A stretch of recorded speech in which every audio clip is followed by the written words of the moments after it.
I'm Taja, I'm from Oxford and I've got a son who's called Lexi Fraser, Lex I must say before I get told off, and my daughter is 9 weeks old and she is called Taja-Raye.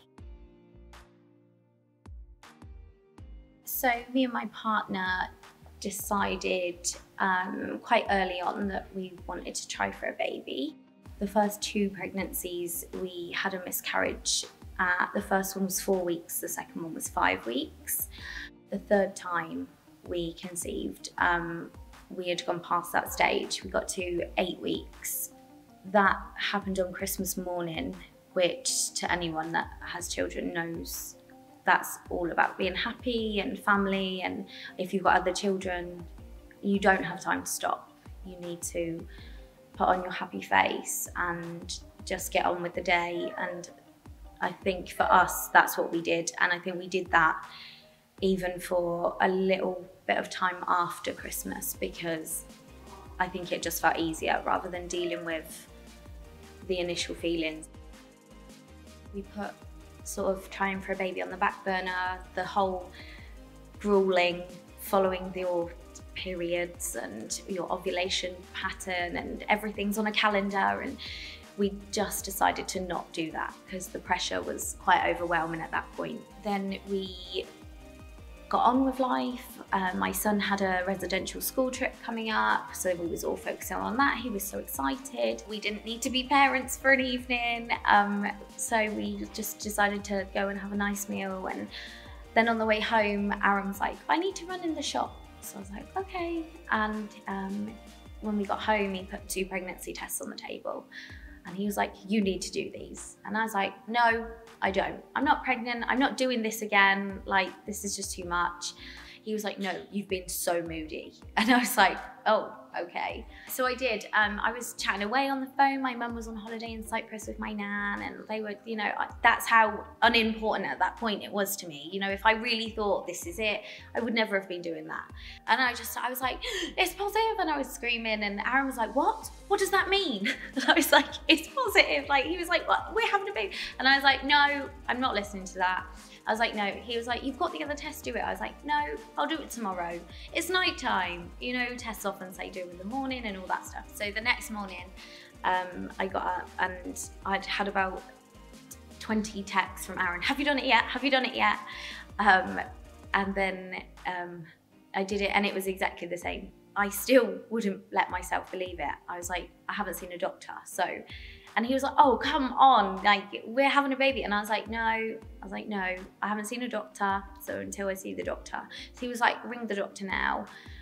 So I did. She did a test, another test, and then we sat and looked at dates because it was positive again. I think it worked out that I was about 9 or 10 weeks pregnant, which obviously was again further than I'd got before. So although I was like, this is further, we'd already done that. We'd done that at the 4 and 5 weeks and then had a miscarriage at 8 weeks. So it was still for me like, okay, we're having a baby, but can I be excited yet?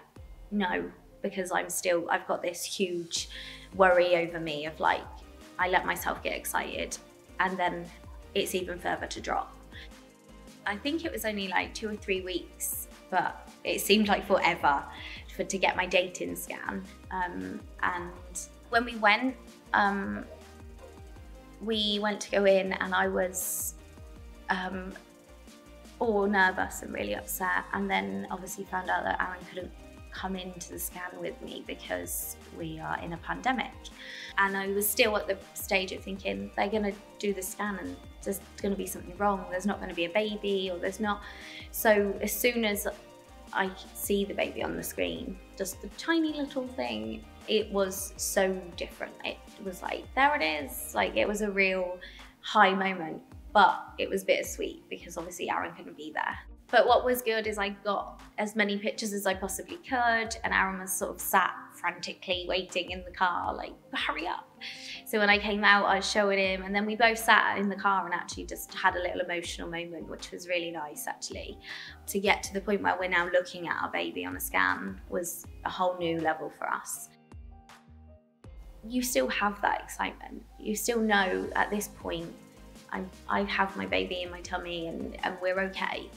But the anxiety takes all logic away from you and makes you just question everything. Some days, have I felt the baby move today?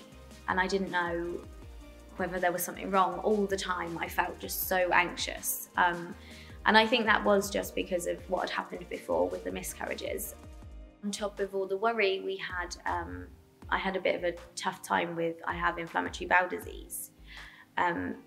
So I had a lot of extra hospital trips on my own. I had a lot of specialists to see, and I had, my disease was in a flare during my pregnancy.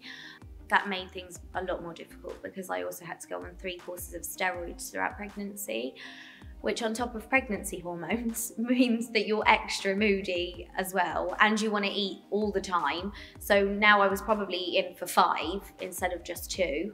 At my 20-week scan, they said that I might look at a C-section.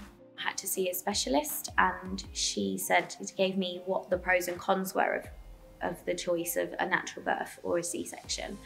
And I said that I was happy as long as baby was going to be safe and well, and she said baby would be fine either way, but it would be me at risk. Basically, if I had a tear because of the inflamed area, it could cause problems for recovery and infection and things like that. After looking at the pros and cons ourselves, we decided the C-section was the safest for both of us. Then at the 36-week scan, Aaron was actually allowed to come with me. They said the baby has an enlarged liver and tummy. So at my 36-week scan, she was £7.4. I had to go for extra tests just to make sure that the enlarged liver wasn't a sign of diabetes for myself or baby. But I had the test and she was fine, the levels were fine, so none of us had any signs of diabetes. We kind of were at a stage where, other than having baby, we were like, this is it. We don't actually have anything to worry about right now. I think, which is a really strange place for us to be in. It was a real first that we were like, everything's okay. So I was originally booked in for the C-section on the 6th of October, which seemed like early for us because we were going to have her on the 9th. And then they called me and cancelled because of an emergency, so it had to be the 8th, which again is nothing, it's not a dramatic date, but like the indifference, but we were like, oh, no, don't leave us any longer.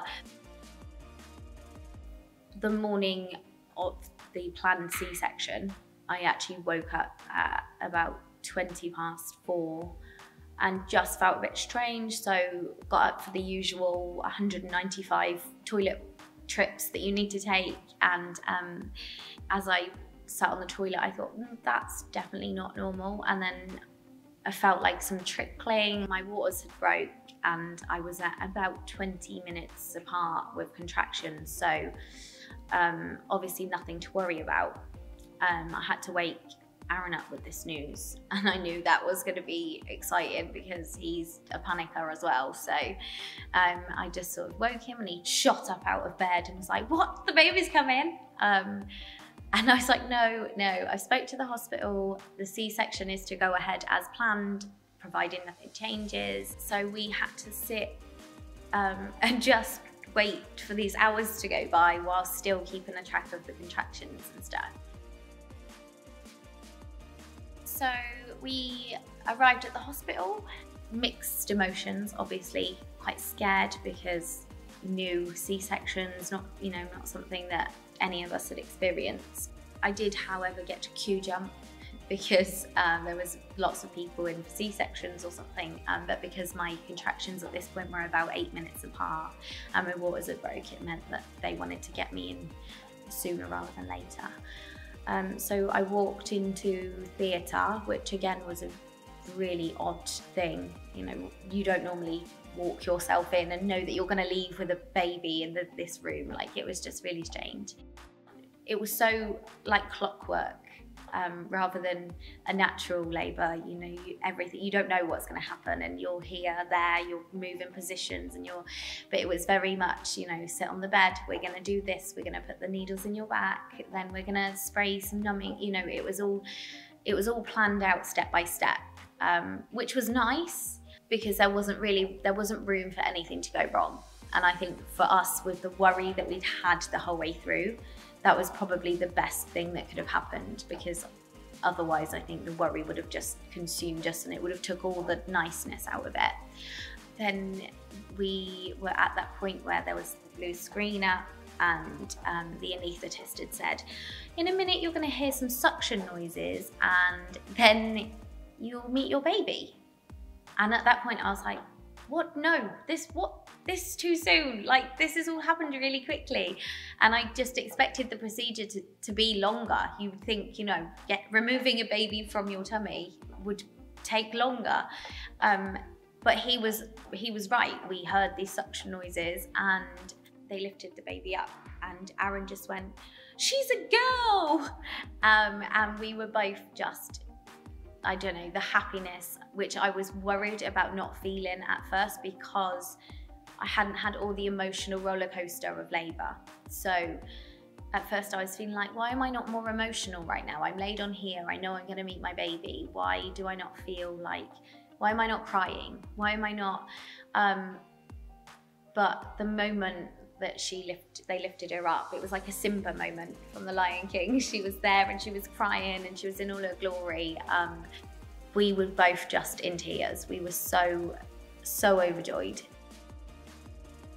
Couldn't have been happier. I think we just spent, especially the first couple of weeks, like, how is this us? Like, how have we got to this point? And especially this time of year now, because obviously last Christmas wasn't very nice for us.